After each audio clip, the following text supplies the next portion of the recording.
Welcome once again to the Agents Angle as we take another look into the news, trends and issues affecting the football agents industry around the world. I'm Jonathan Booker. And I'm Peter Paleologos. On this episode of the Agents Angle, we examine which agents and agencies are reported to have the greatest influence on clubs in two of football's biggest competitions. We also ask the question whether a note on the FIFA Agents platform is more of an admission rather than an omission. Whilst we are also taking a look at how agents and intermediaries now feature heavily in one of the most successful football computer games of all time. In addition to that, we have an interview with a licensed football agent and lawyer from Japan. All that to come on this episode of the Agents Angle.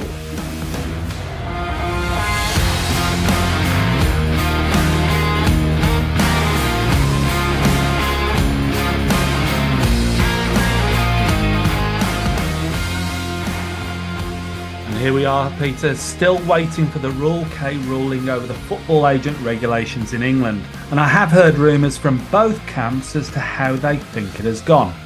But not to breach any confidences, I will say no more than both camps are confident in some ways, but not so confident in others. So hopefully there will be a sensible ruling, as I think it will have a broader impact on the agents world and the industry as a whole, beyond just England and the UK, in terms of agent regulations and the FFAR. I agree, Jonathan. This is an important decision for agents, not just in the United Kingdom, but worldwide. From the agent's perspective, the English Premier League and the Championship and all the other leagues are seen as top leagues to get players in still.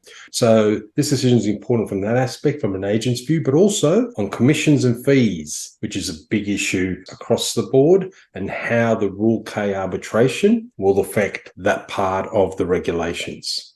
Yeah, so much to consider, and you're quite right. It goes beyond the cap and the commissions.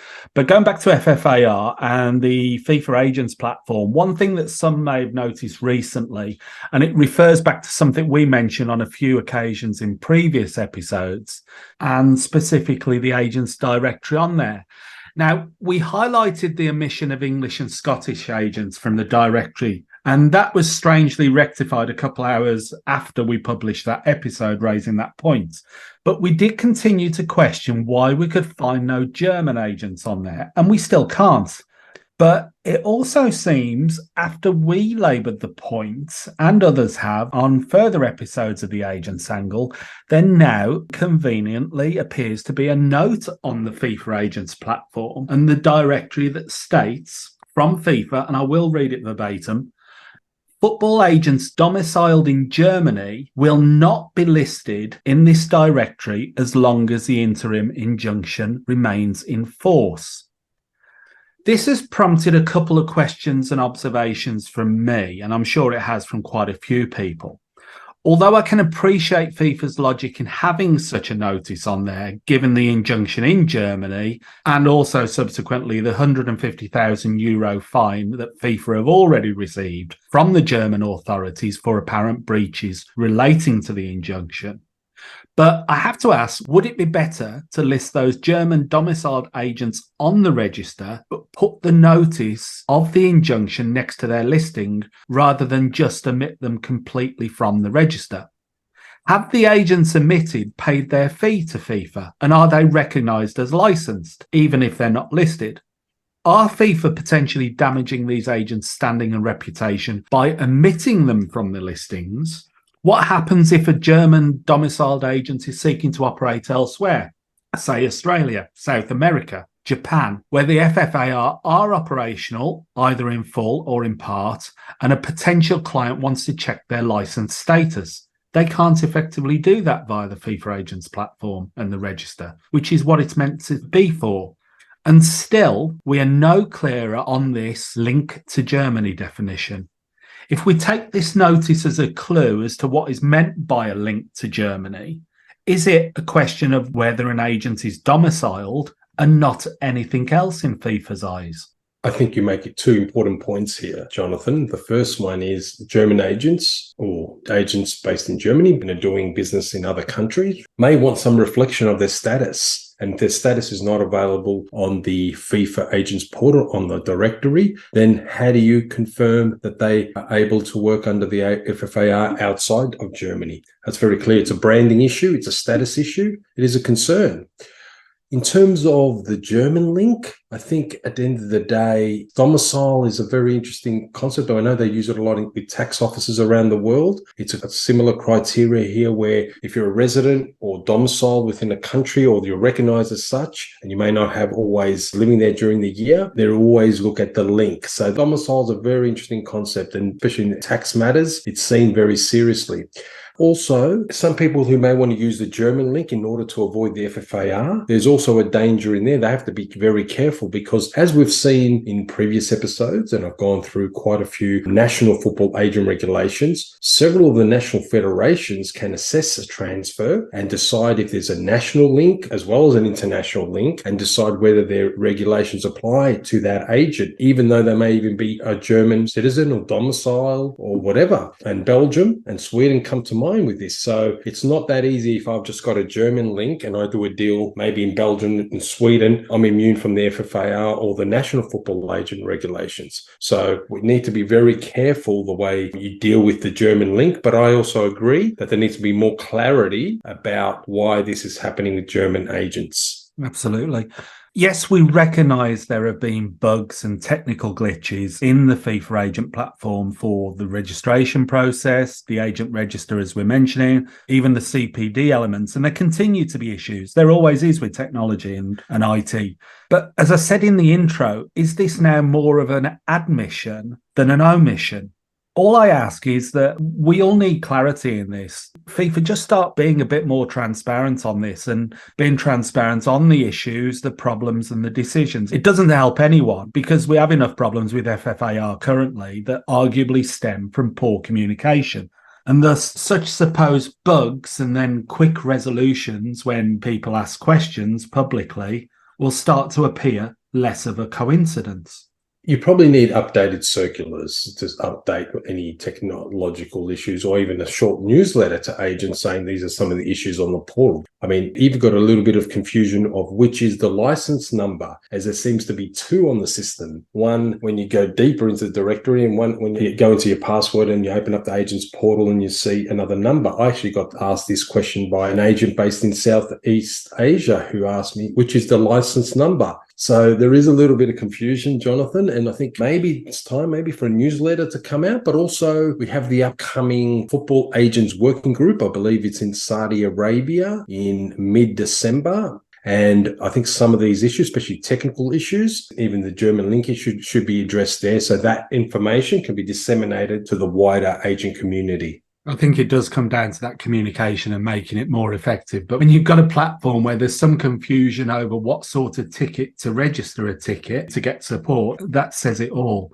But just moving away from FFAR and the drier regulatory topics for the moment, and something I need to clarify for my wife and kids. I haven't been playing an advanced copy of Football Manager 2024 for fun at various points over the last few weeks, despite what they suspect. It is purely research for this show. Honestly, it is. It's safe to say I learned my lesson many years ago, and that the likes of Football Manager and Sensible Soccer are probably two of the reasons I didn't do as well at college or university or school than I should have. Now, the reason why it is research rather than grounds for possible divorce in this case is that in the latest version of Football Manager, which I believe comes out tomorrow, at the time of this episode of the Agent's Angle is released for anyone interested, and we aren't working on commission for anybody who thinks so, is that it now quite heavily involves intermediaries in the gameplay. And the actual release that came with this from the development company, which is Sports Interactive, was introducing intermediaries and offloading players. Now, in previous versions of the game, I think agents were more of a storyline feature, but in this version, it is apparently far more strategic elements, which I think demonstrates the recognition of the key role agents play in football in the real world. Now, we have a long-standing mutual friend who has in-depth knowledge of the football industry and agency world, who now actually works for Sports Interactive, the game's developers. So we're hoping someone will come on the show to explain how they researched the agent's role for the game and built it into the actual gameplay. But understandably, with this launch at this time, they're very, very busy. But some initial observations from me after dabbling with the game, it refers to intermediaries, not agents. So some people might think this is a slight oversight in the terminology. I don't think it is. I think they've shown a massive understanding for the roles of different intermediaries and agents in the football world, whether they be brokering deals, acting as player agents, even unlicensed third parties, and they've integrated those elements into the game. Secondly, the role of the agents in the game is now multifaceted. They're representing selling clubs, they're representing buying clubs, they're representing players in a variety of ways. And they also interact with various characters in the game, not just the gamer as the manager. There's sporting directors, directors of football. As I mentioned, when these features were announced, they phrased it as introducing intermediaries and offloading players. Now, offloading players is a not too flattering term to use, but it is somewhat accurate in what clubs want from agents at times in offloading unwanted players. Gamers as managers can even go over the agent's head or behind their back. Of course, that never happens in real life, does it, Peter? Does it? It never happens. And you can judge from the laughter there of what we both think of that element.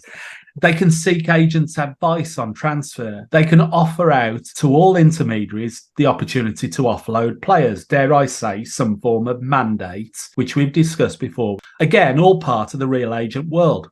Now, another thing that's actually included is Transferroom. It's an interesting addition. I think it's more part of a partnership with Sports Interactive to be part of the game. Albeit it is just really a button at the moment to make transfers easier in the game. But I think they are developing that use of Transferroom further.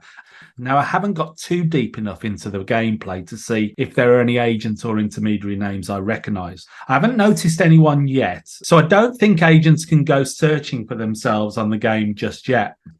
So overall, I would say Sports Interactive have probably demonstrated more understanding of the practicalities of the football agent industry and the role agents have with this than many of the actual football authorities, if not even FIFA, with part of the FFAR. Although, when acting for a club in the game, it is capped at 10% of the transfer fee. I think based on this and these observations, Football Manager as a game is trying to provide an authentic experience, and they're adding that element of using agents or intermediaries, as you mentioned, for a better transfer market insight. So when transferring, purchasing players. You mentioned there's a feature on a quick chat with the player's agent as well, and whether you can trigger interest. So all this is quite interesting. I think it also adds a little bit of drama maybe, because having seen the article that mentions this, it talks about Football Manager, any actions you take, including dealing with the agent, will have consequences. So it's quite interesting. I think it's just trying to make it realistic, but also what we've been saying on the podcast, bringing in a live experience of the transfer market. It also mentions Transferroom in this game. Transferroom, which is a player broking platform that's now really taken a big role in the transfer market and dealing with agents and clubs. I think we need actually an episode on Transferroom and how they are affecting the agents and broker intermediary market. I do say broker as a Transferroom are, because they bring parties together, but also they do research and analysis of player positions. For instance, I actually saw a recent Transferroom information where they provide data on the demand of players in certain positions by clubs and what's the in-demand age profiles. So maybe that integration into the game is important, and that's why there's a collaboration there, Jonathan. I think it's safe to say at the moment, Transferroom's a bit of a Marmite, or shall I say Vegemite subject in the football agent world. Either people love it or hate it. It's similar in a way to the various statistical platforms such as Y-Scout and Instat. Everybody has their preferences as part of their agent's role. For me, the jury's still out on Transferroom, as there's some questionable issues, whilst also some good points with the platform and the offering. And I hear good and bad from other people. But just referencing back to Football Manager game briefly, and another interesting addition is the addition of many new leagues from around the world. And one of those is Japan, with the inclusion of J Leagues 1, 2, and 3, as well as the game actually being available in Japanese as an in game language. I did find it quite surprising that after 20 editions of the game, it is only now that J League has been included. But it's great that they recognise the importance of the sport there, the influence of the J League, the language, and that football is a worldwide game. Yes, I'm based in Australia. Japan is seen as one of the key markets in Asia. And now we turn to our special guest. It's a market that we've wanted to cover on this podcast, and Japan being one of the most interesting markets, a market that's really provided a lot of good football players into Europe, a market that's really interesting from the agent's perspective and how deals are done there in terms of the J League. I want to introduce our guest. His name is Yuki Mabuchi. He's from Imagint Law Firm. He's the attorney at law, and he's also a FIFA football agent. He completed the FIFA Executive Program in Football Agency earlier this year. He's a sports agent with 15 years of experience, as well as being a FIFA players agent from 2008. He's currently an agent who represents Japanese players into Europe, Asia, and my market, Australia, not to mention domestic related contracts in the J League, J1, 2, and 3. Yuki, welcome to the show. Hi, Peter. Thank you for my introduction, and I'm honored to be joining your podcast. Thank you. You've got a very varied background, Yuki, in terms of your experience being a lawyer and an agent, but also in a very exciting and interesting market, Japan, of course. We recently saw many agents around the world sit the FIFA Football Agent exams in 2023. Are you aware of how many Japanese candidates sat the exam in April and September this year? And how many FIFA licensed agents there are now in Japan, considering that FIFA's also now released the names of the agents who are registered on its portal? Yes, in April session, I heard 87 applicants at the exam and 35 people passed. And in September, I'm not sure the exact number, but I found the Japanese football agent license holder in agent platform, at least 18 people. So for me, the legacy pass football agent license holder is about 30 people. The totally in Japan, there are about 70 people now. 70 people. Is that around about the same as when the regulations of working with intermediaries were in place, or is it much less now?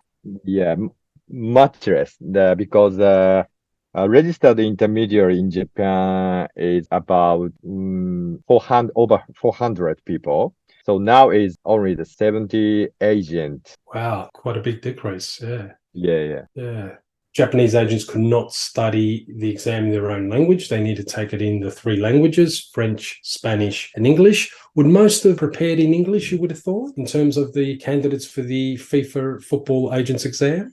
Yeah, I heard, and it's my opinion, the candidate studied by themselves by using the FIFA study materials. And I think for Japanese, the language is very big issue and problem. So the candidate was likely to DeepL, that is a translation application.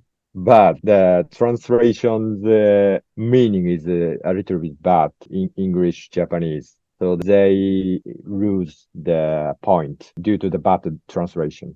Yeah, that's very interesting, because that would have happened in quite a few different markets where, say, English or the other 2 languages I mentioned were not official languages, and people didn't speak one of those languages fluently. Not just spoke it, but understand reading it, which is very, very important. The FIFA Football Agent Regulations. Yeah. How do the football participants, the agents, importantly, because we're an agents podcast, but also clubs, players, and even the Japan Football Association, how do they feel about these new FIFA Football Agent Regulations? That is a very good question, I think. For us, agent, the big problem is deduction of commission, as you know. And for players, they might be happy to new rule because they don't pay much more commission. And for Japanese club, many Japanese club has struggled because if the Japanese club cannot pay the 10% of the commission, that Japanese club can't introduce the foreign agent of the foreign club to Japan very good talent. So they have a very struggles. In terms of the FFAR, do you think it's going to change the way the agency business is conducted in Japan? The for agency originally Japanese agency the commission is average 10%, 8% to the 10%. But after introduction of the FFAR, as you know, up to the 5 or 3% of the commission. So the differences of this commission will be make up the other service. But all of agency is looking for the how to treat the other service or manage. This is a very important problem, I think. All the national associations, including the Japanese Football Association, can introduce national football agent regulations. Having done some research on a lot of the national football agent regulations, is there any regulations that the Japanese Football Association has introduced which differs a little bit from the FIFA Football Agent Regulations? The Japanese Football Association is adopted FFAR almost completely. So there is no 3 or 4 exception of the FFAR. For example, it is prohibited that agent or agency can't receive commission from the club if the football agent contracted with the player. And the next example is that the duration of the club agent in FFAR, there is no limit. But in Japanese Football Association, the duration of the club agent contract is up to 2 years. There is 2 examples of the exception. The agents industry has changed quite a lot for everybody over the last, well, not just the last 5 years, but also the last 10 years. Can you just give us some insights on how the agent profession in Japan has changed over the last 10 years? As you know, in 2015, FIFA abolished the farmer agent license system and introduced the intermediary system. In Japan also, there were lots of intermediaries registered in the Japan Football Association, but there is no guarantee of that intermediaries because there is no license exam. So the player can or could change the intermediary very rapid, half of a year, within 1 year, within 2 years. And I think that is a player's risk. So in FFAR, we introduced agent license system. There is a guaranteed minimum agent quality. So that is very good for the player to choose which agent is more effective or high quality. So these 5 or 10 years, the intermediary or agent quality is very low in Japan, I think. Yuki, many listeners and international agents are intrigued by the J-League and also Japan with its rich culture and traditions. What are the challenges for foreign agents negotiating player contract deals in Japan? Do they need a Japanese partner to do that? And are there any tips you would give to agents or our listeners who want to operate in Japan in terms of being able to operate there effectively? First of all, the foreign agent want to deal with the Japanese market should contract with a solid and confident Japanese local agent. That is a very good solution, I think. The second question, I want to say that there is a cultural difference of the Japan and other foreign countries. So if the foreign agent have not visited in Japan before, they come to Japan and see and look at the J-League and the Japanese culture and the football style. That is a very short resolution, I think. Success resolution. And I think CB constructs of lots of the photograph and video link the video consists of lots of penalty goals, tricky, but that is meaningless for the Japanese club. Japanese club wants to see the whole games. If the player is a striker, not only the goal scene, but also the third point of the attacking. Brief statement would be better for the Japanese clubs and not much more photograph. Japanese club dislike that kind of TV. You mentioned cultural, and in terms of negotiate a deal in Japan, if there's interest in the player, is the agent expected to turn up to Japan, of course, and to negotiate that deal? And are player deals negotiated quickly in Japan, or is it more of a 6-month negotiation, or does it just depend on the club, the coach, and the player and the agent involved? It's likely to be not so short conversation, but it takes a lot of time, I think, because Japanese is very careful culture. So the Japanese club, of course, they have to check the video clip. Then the Japanese club scout go to that country and feedback to the club and talk with all of the, include the director and the board member. So there is a lot of steps to acquire the foreign players. So it takes a long time, I think. Yeah. Yuki, we had a conversation back on episode 3 or 4 with Colin Gordon, a British agent, and he spoke about many years ago his involvement in the move of Hidetoshi Nakata to Europe. And there's lots of Japanese players now coming to Europe and moving to other countries and having a really big impact. Is there one story from your experience, may involve yourself or an associate of yours, where there's been a Japanese player and they've got that significant international move just with the help of Japanese agents and local agents? Yeah, that is the opposite story I've mentioned for foreign agent to want to work with the Japanese agent. For example, for our company, we have a Dutch agent and a German partner. So at the other countries also. Japanese agent can't negotiate with the European club alone. So that we have to find a suitable partner in the Europe.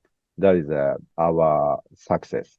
There are, obviously, we mentioned there are a lot of talented Japanese players moving to Europe. Japanese agents, as you mentioned, need to partner up with European agents to navigate and operate in the European transfer market. From your experience in dealing with colleagues, Japanese agents, are there any problems or frustrations that Japanese agents encounter internationally when moving players, say, into Europe or even into Asia? Are there any frustrations in the way things are done there that Japanese agents are not used to? This is not for me and also the other Japanese agent. If we manage to transfer to our client to Europe, then lots of European agents contact our clients and some clients with the local agent directly. And there is a frustration because lots of time and lots of money in order to transfer our client to Europe. But then the client dream came true. Then we are switched off. There is our frustration. And we think it might be normal thinking for the player. The player wants to talk local agent because that is a strong point of the local agent with the local club. Because our Japanese agent has a disadvantage of the language. That is because the player wants to contract or with directly the local agent. I understand that situation, but that is very difficult and a problem. Yeah. Yuki, we've traditionally seen many Brazilians and Spanish players coming to Japan amongst other nationalities. Yeah. Recently, we're seeing players from Thailand, Vietnam, even Indonesia, and some other Southeast Asian leagues. Are Japanese clubs giving their agents a wider mandate to look for talent now in Asia? Or is this more to do with the trend that the Japanese Football Association has a memorandum of understanding with a lot of the ASEAN countries? And for our listeners, the ASEAN countries are mainly the Southeast Asia countries like Malaysia, Thailand, Indonesia, Vietnam, some of the countries I already mentioned. Are Japanese clubs finding talents in this region, or is it more to do with the arrangement between the Japanese FA and the Asian countries in order to develop their players? I'm not sure exact things, but it's my opinion. The ASEAN agent wants to introduce their local client to the Japan, and the Japanese agent also seeking a chance to introduce the ASEAN countries players, such as Thailand, Vietnamese, to the Japan. So the main person is agent start to the transfer, I think. Because of the partnership of the J League and the ASEAN companies, J League gives money to the Japanese club if the Japanese club contract with the ASEAN players. Before we wrap up, a lot of listeners and agents are interested in what type of players, in terms of style, athleticism, do they have to be technical or tactical? Do Japanese clubs, J League 1, and even J League 2, and even the Women's League, what kind of players are they looking for? Are they looking for fast, technical? Is it characteristics, behavior, hard work? And I don't want to generalize because I know you can't, but just in terms of a template, what type of players would they be interested in? The playing style is strong if the player is foreigner, because Japanese player is very skillful and fast, very good dribbling skill. So if the Japanese club wants to get the foreign player, the player must have strong power. Not only the strong power, but also the very fast speed. Character is have a sympathy with the Japanese culture and polite behavior, working hard, study hard, Japanese language, Japanese culture. And finally, what would be your one wish relating to the football agents industry, Yuki, going forward? If the agent works very hard and a very good result to their client, but the income of the agent is very cheap, that is unfair, I think. It is important for our market to reimburse the correct evaluation for the agent. If not so, some agent quit their business in near future. That is a very terrible thing, I think. The only I dislike this FFAR structure is a commission cap. And I think a lot of other agents from around the world agree with you. Yuki, thank you for coming on. Thank you for giving us a Japanese insight into the J League, but more importantly, the agents industry and how it all works. And it's a very fascinating space. It intrigues a lot of people from around the world because we see the Japanese national team doing so well. We see players just really at another level, and just the technical player development from juniors all the way through. Fascinating. Jonathan, any final thoughts before we close off? No, nothing from me, Peter. Like, my first knowledge of J League was way back with Gary Lineker and Nagoya Grampus 8 and his broken toe. But the number of players that are now coming over, I think it's Mitoma at Brighton, is looking at an exceptional player. And there's so much talent coming over and so much development. And as you pointed out, the players have a different style. And that different style just accentuates their value. It just makes them so much more valuable. So, Yuki, thank you very much. Thank you very much. And just for clarification, that was myself on that interview and not some clone of Barry White from an alien world. Or if you were worried your audio was playing up. Unfortunately, when we did that interview last week, I had a pretty bad cold. I think we're showing our age, Jonathan. Barry White, the dulcet tones, that deep voice that really captured the imagination of a lot of people. I just want to go back to Yuki and just summarize some of Yuki's messages and observations about the Japanese market and Japanese players. I think Yuki emphasized the importance of the relationship with Japanese agents if completing a transaction in Japan. So anyone from outside Japan who wants to deal in the Japanese market needs to form a relationship with a Japanese agent. The localized agent is very important. Vice versa. Japanese agents need European agents to facilitate deals. And we're seeing that a lot of players coming from Japan now, as they always have, but now it seems a very special cohort. European agents are needed on the ground to facilitate those deals and to assist the Japanese agent in the negotiation. Japanese clubs, they recruit with patience. They do their full scouting and background checks, and they have a certain style or technical elements the players need to fulfill. So very particular there. They're not random. They don't rush. You need to have patience when dealing with clubs before they make a final decision in Japan. Yuki also mentioned the reduction in the number of Japanese agents who'll be working in Japan. It's very difficult for a lot of Japanese agents to sit an exam in English. That can be a legal or technical exam. And finally, just like everywhere around the world, Japanese agents are concerned about the commission caps. And that makes it very difficult to operate, especially in a competitive market like Japan. But overall, Yuki gave us some great insights in the whole Japanese market. Now, I'm going to do a little bit of National Football Agent Regulations, the NFAR as we call it, which complements the FIFA Football Agent Regulations, the FFAR. So some listeners who may be new, we're using a few acronyms, just want to explain what those acronyms are.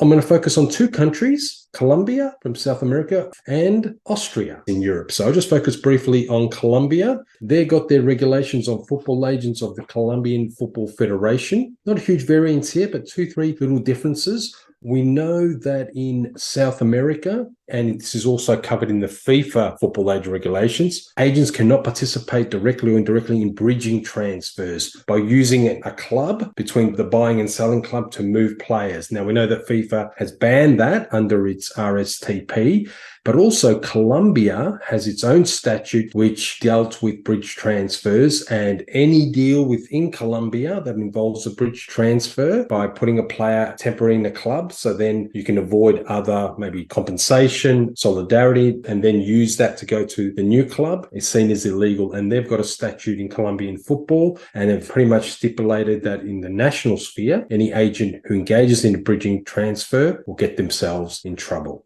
Now, another interesting little change in terms of the Colombian regulations is that in terms of representation contracts, that they regulate representation services not related to specific transactions. So in Colombia, the Federation looks at representation contracts, not just the ones that relate to representation services, but ones that relate to other transactions. So if the client, being the player or coach, or even the club, is registered in the territory of Colombia, then they would look at other transactions that arose from that contract. And finally, with Colombia, they actually define, which I haven't seen before, amateur and professional club status. They actually, in their definition section, have, for example, the Di Mayor, which is the major division of Colombian soccer. They refer to professional clubs and professional athletes, but also refer to amateur clubs and amateur athletes and any agents who engage with either. So they make that differentiation. That's quite interesting.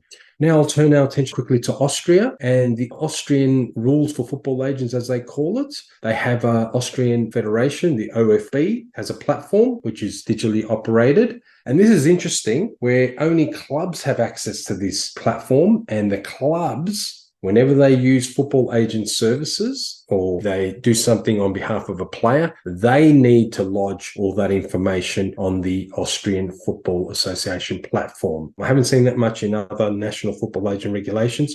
And finally, the Austrians Football Federation sets out, obviously, there might be some violations of regulations by agents working in the Austrian leagues or Austrian Federation. Now, they've actually specified the punishments that they will have on clubs, football agents, or players. So, for example, if a player or coach violates their agent's regulations, they can be punished with a warning, a ban from competitive games, or a fine up to 50,000 euros. If a club violates the regulations, the same thing, up to 50,000 euros, a transfer ban, deduction of points, and all forced regulation. And then they've got one for football agents operating in Austria. Anyone who violates the provisions of the Austrian Football Agent Regulations can be punished with a warning, a fine up to 50,000 euros, or a ban between 3 and 24 months. So they actually specify what would be the punishments. Now, we're talking about Austria. We know that they have got a team in the Champions League, RB Salzburg. And now, Jonathan, I want to refer to something a bit lighter in the sense of the business. We saw an article, it's actually more of a snapshot article by Fax Consultancy. It's entitled, "The 10 Best Represented Agents in the UEFA Champions League." This report sets out 10 different top agencies who have the most players in the Champions League. We've got number one, Just a Few, Jorge Mendez's agency, 32 players. We've got C, Creative Artists Agency Stella, 31, Wasserman, 23. I won't go through them all. Roof, the German agency, 18. We've got Creative Art Agency Base, 16. And the major Spanish agency, You First, with 10 players. So this is quite interesting. I don't know what you think of this publication, Top 10 Agencies, Jonathan. Vax Consultancy come out with some really interesting stuff and some reports and snapshots that really grab your attention. Now, you know I can't resist going through things like this, critiquing them and at times picking them apart where I can. In fact, I'm starting to think you send me these broad statistical representations and snapshots just to wind me up, Peter. So I have quite a few questions and observations based on this chart and the representations it makes. Now, the first thing is, I'm presuming this is referring to the group stages of the competition of the Champions League, and it's not including the qualification paths. Is Gestifute really top, or is CAA top with 47 players, as effectively Base and Stella are the same stable now? They form under the same corporation. And even Jonathan Barnett, I heard state publicly at an event he works with Leon Angel now. And I'm confident in saying they would collectively claim top spot over Jorge Mendes and Gestifute, depending on when, where, and the context in which you ask. I would say with a lot of these agents, it's very much about being at the top of the tree. However, that is calculated. The other thing is, how is the count measured with variations such as multiple agents and agencies representing the same player, the agency representing the club, the player changing representation during the course of the competition, changes to the squad in the competition, and even an agent changing agency? That can affect it. How reliable is the data? What is the source of this data? Have they seen the contract of every player in the Champions League to establish who the agent is or the agency? What happens if the player agent cannot be identified? Are they just eliminated from the table? Now, this is one table, so we don't know the backup information around this. There's probably a very complex report out there. Could the presence of HCM and ProStar be explained by the participation of Turkish and Ukrainian clubs, respectively, in this year's Champions League? For me, it'd be interesting to see how these figures compare once at the knockout stages with arguably the better players and the bigger clubs left in.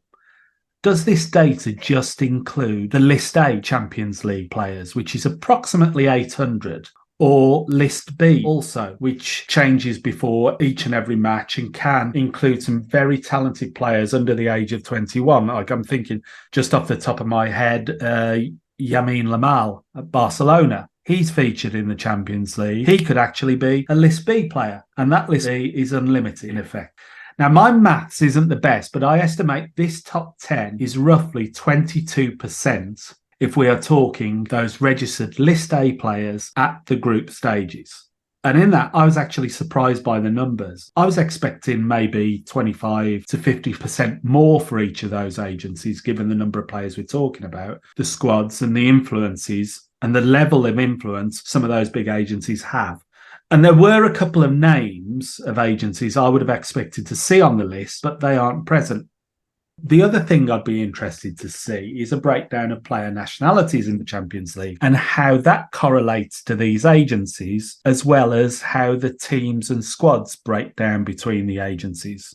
For example, with 4 English clubs in the competition, do Base, Stella and USG dominate the English club squads? Does Gestifute dominate the 3 Portuguese club squads? Do Roof and USG, because USG is technically an Anglo-German agency now, do they dominate the 4 German club squads? There's so many questions. Interesting table, interesting to see that influence, and for people to get a picture of where the influence lies in the agents industry in the Champions League. But there's a lot of questions that are generated by that information, and obviously there's probably a pretty in-depth report out there somewhere. Yeah, I think that there would be a report that you cross-reference, but you're right. These questions are very valid, because where do you get that information from? Especially now that players are moving agencies. A lot of players are trying to do deals themselves. And then you've got a situation where you've only got 2 years with players, so there could be some movement on that regard. But I will say this, We know the super agencies have about 50 to 60, maybe 70 clubs as key clients. And most of these clubs are in the European Champions League. So there's a correlate effect there where they've got a lot of the top players playing in those leagues. So it's likely that this table has some veracity. We also see, as you mentioned, German, Turkish, Ukrainian agencies in the top 10, and this may also correlate to the number of clubs from these countries in the European Champions League. The Ukrainian agency, for instance, may represent a lot of the players from the Ukrainian club in there. You also mentioned Leon Angel and Jonathan Barnett. I just want to make it clear for some of our listeners who should know, most agents, we all know who Leon Angel is at base, and Jonathan Barnett is one of the super agents. They're very big agents in England and obviously have a lot of influence in terms of the league there. But very interesting questions, Jonathan. I think that these kind of reports really make us reflect, ask the hard questions, but also very intriguing for not just agents, but the fans and everyone out there of what agents do and how powerful they can be in the transfer business. I think these matters need scrutiny. Like, it's lacked scrutiny for so long on where the influence is. And it could be a legitimate influence. It could be an illegitimate influence. But most of the people involved in football want fair competition. They want to see that, pardon the pun, the level playing field as such. And there is actually a related article that has come out this week to the topic of agency influence. And this is in another big football competition, the English Premier League. And the article's by Dan Sheldon, one of Matt Slater's colleagues at The Athletic. And this one looks at the frequency that agents are utilised by Premier League clubs in deals. It's entitled, "Which Agent Does Your Premier League Club Deal With Most Often?" It's from the 29th of October, as I said, by Dan Sheldon in The Athletic. And personally, I think a lot of the recent interest, not just in this article, has been fueled by the scrutiny that Erik ten Hag and Manchester United have received over an alleged close connection to an agent there. And this article actually starts off by talking about that relationship, maybe because it's Manchester United and they are always newsworthy, the size of the club, the exposure they get around the world, the fan base, and they generate huge interest. However, the whole issue of, shall we say, preferred agents is nothing new, whether it be fair practice built on trusted relationships or arguably something more nefarious going on and potential for conflicts of interest. Now, when I first saw this article, I got quite excited and thought, at last, someone's going to scrutinise this and raise awareness. And although it's a welcome article, sorry, The Athletic, I have to admit I was largely underwhelmed by it. As with that table for agents in the Champions League we just spoke about, there are so many variables to take into account. But the fact that the likes of The Athletic and Facts Consultancy are looking at this should receive credit for the scrutiny they're giving to it. I used to scrutinise these declaration documents from the English FA and some other associations every year and try and identify the anomalies, the relationships, the patterns, as I know others did also. So I'm not the only sado out there who's looking at these things regularly. I've actually said for a long time that you can come up with more questions about what is actually missing from the declarations rather than what is actually there and declared. This article from The Athletic does some scrutiny, but it really just scratches the surface and gives a snapshot again, and could also be open to a hell of a lot of assumption and misinterpretation. But rather than looking at the minutiae of the article, there are a few standout things I noticed. I already knew them pretty much, but they are worth mentioning at this time. And I don't know what you think of these. Some of these details go back quite some way, and the industry changes so quickly. There's 3 years of transaction data used here, going back to 2019, if not even longer indirectly. So this is a very limited analysis of such a lot of data, and some of the players actually mentioned in it have actually retired. That's how far back it goes. The article seems to focus primarily on the big agencies, which is understandable, as they do most of the Premier League deals or are involved in some way. The variations in interchangeable use of terminology, such as brokered, an agent brokered a deal, they represented the player. And as such, could there be confusion as to the roles the agents perform for the clubs in question? And also if there's anything untoward happening. There's cases listed in here of agents and intermediaries working for clubs that formerly employed them as employees, whether they be scouts, sporting directors, or whatever. That's nothing new either. And multiple agents representing the same player in a transaction. Neither of those things are anything new, as we will know.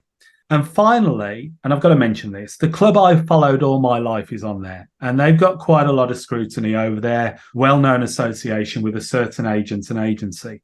But in my opinion, I think this article misrepresents that relationship and the agents and club in question by saying it dominates the transaction list. I've looked at it over many years now. It's my club, it's the industry I'm involved in, and it's where I pay particular interest. And I would say the agents and agency involved doesn't dominate the list in the declarations and hasn't done for some time in the way I would have expected it to do so. So again, I come back to the fact that I think it generates more questions from the omissions from the data in the report than it does from the inclusions. You know more about it than me, and your observations are probably on the mark. I found this article quite interesting by Dan Sheldon. I believe there's some research done here. It's fascinating how he angled it in the sense of which Premier League club deals with which agent most often. Now, we know that the concept of preferred agents is big in the agents world, where clubs prefer certain agents. But also, from my experience, from agents outside Europe, a lot of times when we're trying to do deals, in particular, sometimes in England, that foreign agents are told that they may need to deal with a club agent to broker the deal. So that's quite common. So if you want to engage with a big club, another agent may be coming on board as part of the negotiation or the brokering, as this word's been used by Dan Sheldon in this article. I went through the article, and we know that Guardiola and Ten Hag are both represented by SEG, the Sports Entertainment Group. That Dan Sheldon, who wrote this article, has, I think, hit the nail on the head in the sense of it is common for football clubs to have favoured agencies when they're needing to sign or sell a player. And he mentions a leading recruitment figure at a former Premier League club, but obviously on the condition of anonymity, so we don't know who that figure is. But the quote pretty much outlines what this article is about, and I quote, "It is impossible to ignore the biggest agencies because of the volume of players they represent, but another reason clubs will rely on a small pool of agents is down to trust." So in terms of clubs doing business, they do have sometimes a preference, especially the bigger clubs, for certain agencies because those agencies also have the portfolio of players. We always need to remember that.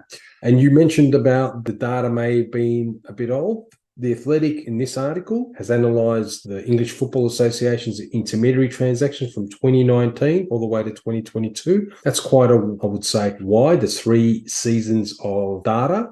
Yes, the data's not always right, Jonathan, and I agree with you. It has to be scrutinised.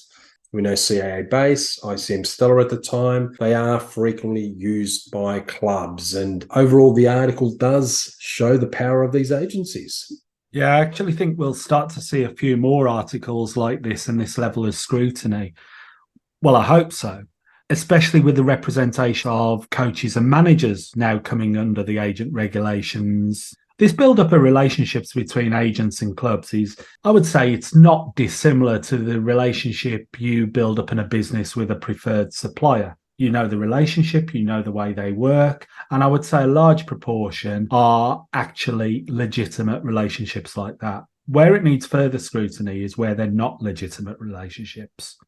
Also, with the FFAR and FIFA, we're going to get this enhanced reporting, or so we're led to believe, with increased transparency with FIFA. It still isn't clear what that will be and what level it will go to, and only time will tell in what will be delivered and what level of transparency and scrutiny that will provide. Yes, it's an interesting article, and I think from speaking to Matt a couple of episodes ago about Dan's work on the agents aspect, there's a lot of catching up to do. There's a lot of work for one person to go through. And I think we're going to see more scrutiny from the Athletic, from Dan, Matt and the team there as they drill down a bit deeper and focus on the more recent and refined data pulls that we'll probably get from FIFA and the FA in future. But if the media were genuinely interested in this, we would see far more following Dan's approach rather than speculation, and they'd be doing it far more regularly. And this is rather than the annual screaming sensationalism of some in the media over how much has been paid to agents as a collective that is not an accurate representation of the many rather than just the few. But do some of the media really care? They've got to sell subscriptions and papers at the end of the day. The headlines are grabbing. But more importantly, do the football authorities really care? Are they scrutinising this sort of relationship and data to the level that they should be? Agents are involved in football transfers, the big clubs, the big brands, Champions League, the English Premier League. It's all interesting stuff, and everyone wants to be involved. And we know there are big agencies who do a lot of business, and that intrigues people. And I think this article highlights part of that intrigue. But going back to your point, I think the data will get better as the reporting lines get better. The agent regulatory structure, architecture is building up. So with that architecture building up, there'll be more data, more information, more trends, more understanding of the landscape in more definitive terms. I also think with the combination of the FIFA Football Agent Regulations and the National Football Agent Regulations, especially the compliance aspects, the enforcement aspects, the reporting aspects, that data will probably be better. And that's not just because agents need to upload contracts and provide information, but so clubs, players and coaches also need to provide information and are also regulated by those regulations, as are national football associations around the world. They need to also provide data to FIFA. So everything hopefully will improve, and then we'll have a better and more, I suppose, clearer picture of what's going on. Now with that, it's time to close our show. Please share our podcast to anyone who may be interested. If you have any questions or topics you wish to discuss, please email us or contact us. The Agents Angle will be attending the European Football Agents Association General Assembly and UBFC Conference next week at Wembley. So we hope to see many agents there, and also possibly from there invite a few intriguing high-profile agents onto future podcasts. Bye from me. And hopefully by next week, we'll have a Rule K ruling from England, which should make the landscape a lot clearer. So for this week, folks, take care of yourselves, and we'll see you next week.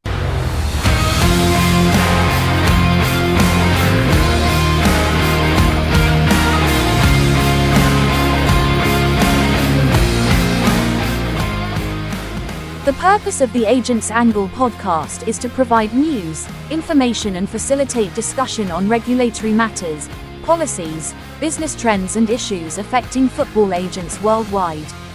The opinions and recommendations presented in this podcast are for general information only and should never be considered legal or professional advice. Furthermore, the views expressed by guests are their own, and their appearance on the program does not imply an endorsement of them or any entity they represent. Thank you for listening.